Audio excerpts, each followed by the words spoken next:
ছাগল মাগল সব আটকানো বলছে আমাদের এই যে গোয়ালা জলের মাঠের পানি এসে বাগানের পানি নেমে আমাদের বছর বাড়ি ঘর ডুবে যাচ্ছে, প্রায় 20টা ফ্যামিলি 30টা ফ্যামিলি আমরা সব ডুবাবদ্ধ আছি। আমাদের গরু বাছুর ছাগল গরু কিছু বের করতে পারছে না। আমরা নিজে বাচ্চা টাচ্চা নিয়ে খুব সাবধানে আছি, তারা পড়ে যাবে হয়তো পানিতে, সব ডুবে গেছে। আমাদের একটু সরকারের কাছে চাই আমাদের রাস্তাটা করে দেয়, একটা ক্যানাল করে দেয়।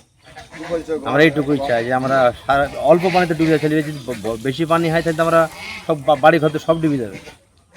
পাশের ভেঙে পড়ে গেছে পেছনে, গরু বাছুর সব আটকানে আছে, খাই দিতে পারছে না, বেরোতে পারছে না বাইরে।